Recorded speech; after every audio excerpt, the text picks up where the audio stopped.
बिहार की सत्ता पर 16 सालों से नीतीश कुमार विराजमान है और लगातार बिहार की जनता, छात्र, युवा नीतीश कुमार को 2020 में इस आस में वोट देने का काम किया था कि नीतीश कुमार जब कुर्सी पे जाएंगे तो युवाओं को रोजगार दिया जाएगा। अब युवा रोजगार मांग रहे हैं तो उसके बदले पटना पुलिस जिस प्रकार से जो एनटीपीसी के छात्रों ने जो बवाल किया था और उसके बाद जो लाठियां बरसाई गई थी वो कहीं से भी जायज़ नहीं है।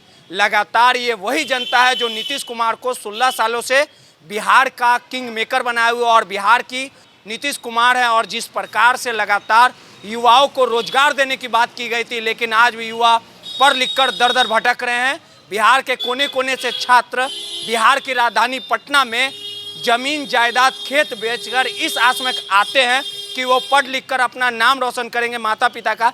लेकिन आज देख लीजिए कि एनटीपीसी का जो मामला है और जिस प्रकार से लाठीचार्ज किया गया, हॉस्टलों में घुस के छात्रों की पिटाई की गई। और जब जब लोजपा नेता अमर आज़ाद जी जरूर आवाज़ उठाते हैं, कई बार जेल भी गए हैं छात्रों की आवाज़ को लेकर। हमारे साथ मौजूद भी है अमर जी। 16 सालों से नीतीश कुमार है, यही वो युवा हैं जो वोट देते हैं, बिहार की सत्ता पे नीतीश कुमार को बैठाए हैं। और जिस प्रकार से पूरा जो मामला हुआ, हॉस्टलों में छात्रों की पिटाई की गई, कई ऐसे मामले हुए, आप सड़क पे भी रहते हैं, क्या लगता है कि युवा को आखिर नीतीश कुमार क्यों भूल गए? देखिए, जो छात्र है, युवा है, वो अपने अधिकार के लिए या रोजगार के लिए सड़कों पर आते हैं, लड़ाई लड़ते हैं। और देश में जितने भी नेता हैं वो कभी न कभी छात्र रहे हैं, युवा रहे हैं। तो जो छात्र नेता रह कर के इतने बड़े पद पर सीएम की कुर्सी तक आए हैं, 16 वर्षों से बिहार की सत्ता को संभाल रहे हैं, एक बड़े नेता हैं बिहार के। इस तरह से छात्रों को परेशान और टॉर्चर किया जा रहा है, उसमें एफआईआर किया जा रहा है, दौड़ा दौड़ा के पीटा जा रहा है। तो बिहार का जो युवा है, छात्र, वो तो देख रहा है। तो इसलिए इनको नहीं, वो तो अपना जायज़ हक मांग रहा है ना भाई। कोई भी एग्ज़ाम में अगर गलत डिसीजन या गलत निर्णय लिया जाता है तो उसके खिलाफ संवैधानिक तरीक़ा से आवाज़ उठाया जाता है। छात्रों की गोलबंदी हुई तो आप हॉस्टलों में घुस करके मार रहे हैं, लॉज में घुस करके दरवाज़ा तोड़ करके पिटवाया जा रहा है। तो इस तरह सा नहीं चलता। ये तानाशाही की ओर इंगित करता हुआ सरकार है और तानाशाही ने ये सब। आवाज़ तो आप भी कई बार उठाएं, कई मामलों में आपको जेल भी जाना पड़ा। मैं तो सितंबर में ही जेल में 1 महीना बेउर जेल में रहा। पूरे बिहार के अम्बेडकर छात्रावास का मामला था, छात्रवृत्ति का मामला था। तो इस तरह से नहीं होना चाहिए और इसके लिए हम लोग आवाज़ हमेशा उठाते रहेंगे, आगे भी उठाते रहे हैं, अब भी उठाएंगे। और हमारी पार्टी भी है जो लोक जनशक्ति पार्टी, चिराग पासवान जी देखें कि छात्रों के समर्थन में आए, उन्होंने ट्वीट भी किया और आवाज़ उठाई कि नहीं, छात्रों के साथ हम लोग खड़े हैं, युवाओं के साथ खड़े हैं। तो नीतीश कुमार जी को, माननीय मुख्यमंत्री महोदय जी को ये सोचना होगा, समझना होगा कि छात्र संवैधानिक तरीके से अगर अपना आंदोलन करते तो उन्हें करने दिया जाए, उन्हें परेशान ना किया जाए, क्योंकि उनका करियर भविष्य बर्बाद हो सकता है। कई छात्र देखिए डिप्रेशन में हैं, कई छात्र आत्महत्या कर लिए हैं और बेरोजगारी पूरे देश में। अभी आज के ही अखबारों में मैंने पढ़ा कि 4 करोड़ तक ग्रेजुएट हैं, बेरोजगार हैं।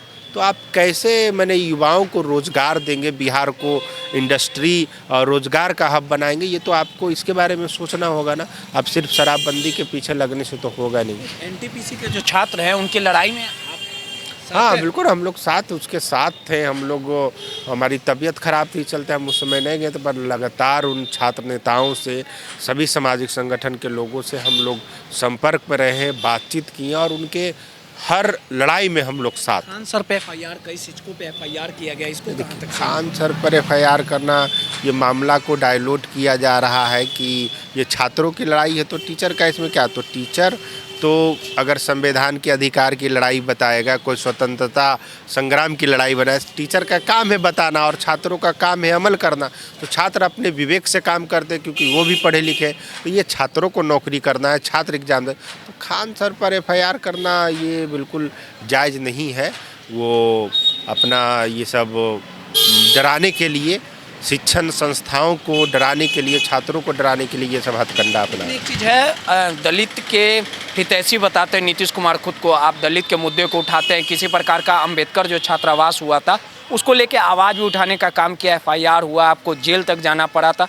तो आपको लगता है कि जो SC ST के जो छात्र हैं वो कहीं ना कहीं नीतीश कुमार क्या उनसे प्रेम है, बातें तो करते हैं? नहीं, देखिए दलित छात्रों तो अभी तो जो माहौल चल रहा है और जो छात्रों की समस्या है वो एकदम खिलाफ में है, इस सरकार के खिलाफ में।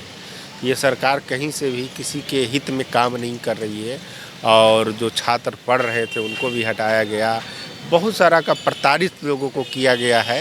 तो जो दलित छात्र हैं, शेड्यूल कास्ट शेड्यूल ट्राइब के जो लोग हैं वो परेशान हैं, बेरोजगारी की स्थिति में उन्हें रोजगार देने की व्यवस्था होनी चाहिए। रेलवे ने आश्वासन दिया है छात्रों को। हाँ, तो रेलवे ने आश्वासन दिया है तो ये अब तो चुनाव उनाव है, उसके बाद क्या होगा, अब कब क्या होगा कौन देखने गया 3-4 में। लेकिन ये सही तो नहीं है, रेल को आग के हवाले करना, इसका तो नहीं नहीं, देखिए बिल्कुल रेल बाधित, रेल में आगजनी नहीं होनी चाहिए थी, इसका मैं भी खंडन करता हूँ। इस तरह से कोई अगर किया है तो गलत है।